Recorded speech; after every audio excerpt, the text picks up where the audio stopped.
সার্বভৌমত্ব রক্ষা করতে পেরেছি। তাবেদার মুক্ত বাংলাদেশে জনগণের ভোটে জনগণের কাছে জবাবদিহিমূলক একটি নতুন সরকার যাত্রা শুরু করেছে। দেশে গণতন্ত্র এবং মানুষের অধিকার পুনঃপ্রতিষ্ঠার এই যাত্রা লগ্নে আমি দেশবাসীকে শুভেচ্ছা এবং আন্তরিক অভিনন্দন জানাই। স্বাধীনতা প্রিয়, গণতান্ত্রিক আমি প্রিয়। জনগণের কারণেই দেশে আবার মানুষের অধিকার, সম্মান এবং মর্যাদা পুনঃপ্রতিষ্ঠার সুযোগ সৃষ্টি হয়েছে। আমি দেশবাসীর উদ্দেশ্যে একটি বার্তা দিয়ে বলতে চাই, মুসলমান, হিন্দু, বৌদ্ধ, খ্রিস্টান তথা দল, মত, ধর্ম, বর্ণ নির্বিশেষে পাহাড়ে কিংবা সমতলে বসবাসকারী এই দেশ আমাদের সবার। প্রতিটি নাগরিকের জন্যই এই দেশকে আমরা একটি নিরাপদ ভূমিতে পরিণত করতে চাই। একটি স্বনির্ভর, নিরাপদ, মানবিক, গণতান্ত্রিক বাংলাদেশ প্রতিষ্ঠাই বিএনপি সরকারের লক্ষ্য।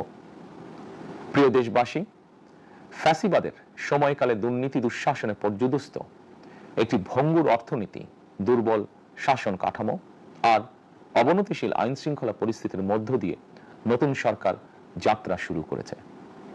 আইন শৃঙ্খলা পরিস্থিতির উন্নয়ন এবং কঠোরভাবে দুর্নীতি নিয়ন্ত্রণের মাধ্যমে জনগণের মনে শান্তি, নিরাপত্তা ফিরিয়ে আনাই হচ্ছে আমাদের সরকারের প্রধান অগ্রাধিকার। সারা দেশে জুয়া এবং মাদকের বিস্তারকেও বর্তমান সরকার আইন শৃঙ্খলা অবনতির অন্যতম কারণ বলে চিহ্নিত করেছে। সুতরাং জুয়া এবং মাদক নিয়ন্ত্রণে আইন শৃঙ্খলা বাহিনী সব রকমের কঠোর পদক্ষেপ গ্রহণ করছে। জনজীবনে শান্তি ও নিরাপত্তা নিশ্চিত করতে সরকার সর্বোচ্চ উদ্যোগ গ্রহণ করছে। দেশের প্রতিটি সাংবিধানিক এবং সরকারি বেসরকারি প্রতিষ্ঠান চলবে বিধিবদ্ধ নীতি নিয়মে। দলীয় কিংবা রাজনৈতিক প্রভাব, প্রতিপত্তি অথবা জোর জবরদস্তি নয়। আইনের শাসনই হবে রাষ্ট্র পরিচালনার শেষ কথা। প্রিয় দেশবাসী, আগামীকাল থেকেই সারা দেশে শুরু হতে যাচ্ছে পবিত্র মাহে রমাদান। আমি দেশবাসীকে পবিত্র মাহে রমাদানের শুভেচ্ছা জানাই।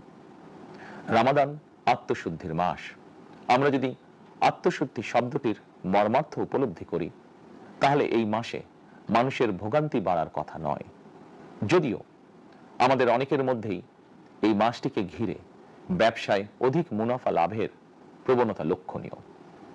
আপনাদের প্রতি আমার বিনীত আহ্বান, রমাদানের পবিত্রতা রক্ষার্থে এই মাসটিকে আপনারা ব্যবসা মুনাফা লাভের মাস হিসাবে পরিগণিত করবেন না। দ্রব্যমূল্য যাতে সাধারণ মানুষের নাগালের বাইরে না যায়, এ ব্যাপারে ব্যবসায়ীরা দয়া করে সতর্ক থাকবেন।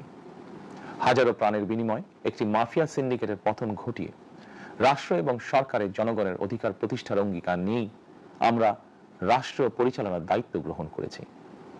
বিএনপি সরকার সকল ক্ষেত্রে অনাচার অনিয়মের সকল সিন্ডিকেট ভেঙে দিতে বদ্ধপরিকর ইনশাআল্লাহ। ক্ষুদ্র, মাঝারি কিংবা ছোট বড় সকল ব্যবসায়ীদের প্রতি বর্তমান সরকারের দৃষ্টিভঙ্গি সহজ এবং স্পষ্ট। বর্তমান সরকার ব্যবসায়ী এবং ক্রেতা সাধারণ উভয় স্বার্থ রক্ষা করে প্রয়োজনীয় পদক্ষেপ গ্রহণ করতে চায়। সুতরাং সরকারের পক্ষ থেকে কি ধরনের উদ্যোগ গ্রহণ করলে বাজার পরিস্থিতি নিয়ন্ত্রণে থাকবে কিংবা ক্রেতা বিক্রেতা উভয়েরই স্বার্থ রক্ষা হবে, এ ব্যাপারে আপনাদের যে কোনো ধরনের পরামর্শ কিংবা অভিযোগ শুনতে সরকার প্রস্তুত। ক্রেতা বিক্রেতা গ্রহীতা এই সরকার সকলেরই সরকার। এই সরকার আপনাদেরই সরকার। আপনারাই ভোটের মাধ্যমে এই সরকারকে রাষ্ট্র পরিচালনার দায়িত্ব দিয়েছেন। আপনারাই এই সরকারের শক্তি। প্রিয় দেশবাসী, পবিত্র রমাদান মাসে রোজাদারগণ বিশেষ করে ইফতার, তারাবি, সেহরি এই সময়গুলোতে নিরবিচ্ছিন্নভাবে গ্যাস, পানি ও বিদ্যুৎ সরবরাহ পেতে চান। এই বিষয়টি নিশ্চিত করতে এরই মধ্যে আমি সংশ্লিষ্ট কর্তৃপক্ষকে নির্দেশনা দিয়েছি। অপচয় রোধ করে কৃচ্ছতা সাধন প্রতিটি মুসলমানের ঈমানি দায়িত্ব। অফিস আদালতে বিনা প্রয়োজনে কিংবা প্রয়োজনের অতিরিক্ত গ্যাস, বিদ্যুৎ, পানি খরচের ব্যাপারে সচেতনতা অবলম্বন করাও ইবাদতেরই অংশ বলেই আমি মনে করি। দেশের সকল সরকারি বেসরকারি কর্মকর্তা কর্মচারী এবং জনসাধারণের প্রতি কৃচ্ছতা সাধনের আহ্বান জানানোর আগে আমি সরকারের মন্ত্রী এবং বিএনপি সংসদ সদস্যদেরকে দিয়েই একটি দৃষ্টান্ত স্থাপন করতে চেয়েছি। বিএনপির সংসদীয় দলের প্রথম সভাতেই আমরা সিদ্ধান্ত নিয়েছি বিএনপি থেকে নির্বাচিত কোনো সংসদ সদস্য সরকারি সুবিধা নিয়ে ট্যাক্স ফ্রি গাড়ি আমদানি করবেন না এবং প্লট সুবিধাও নেবেন না। আমি আপনাদের সামনে বলেছিলাম রাষ্ট্র পরিচালনার সুযোগ পেলে বিএনপি সরকার মহানবীর ন্যায়পরায়ণতার আদর্শ অনুসরণ করবে। আমি মনে করি বিএনপির সংসদীয় দলের এই সিদ্ধান্ত ন্যায়পরায়ণতার আদর্শেরই একটি অন্যতম প্রতিফলন। প্রিয় দেশবাসী, বিভাগীয় শহরগুলিতে বিশেষ করে রাজধানী ঢাকায় যানজট অত্যন্ত নিয়ন্ত্রণহীন। হাটে মাঠে ঘাটে, অফিস আদালতে জনগণের ভোগান্তির শেষ নেই। জনজীবনের নানা ক্ষেত্রে জনদুর্ভোগ লাঘব করা না গেলে জনমনে স্বস্তিও ফিরবে না। রাজধানীতে জনসংখ্যার চাপ কমাতে বিকল্প ব্যবস্থা গ্রহণ করা জরুরি হয়ে পড়েছে।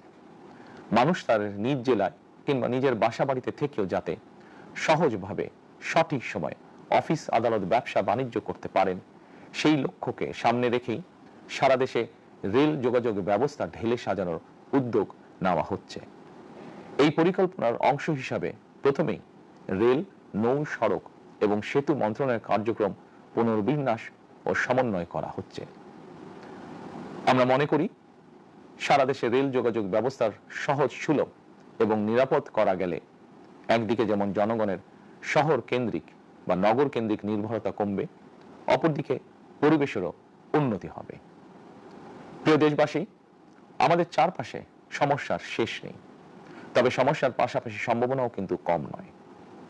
আমাদের বৃহৎ জনগোষ্ঠীকে যদি আমরা দক্ষ জনশক্তিতে রূপান্তরিত করতে পারি, তাহলে এই জনসংখ্যাই হবে আমাদের জনসম্পদ।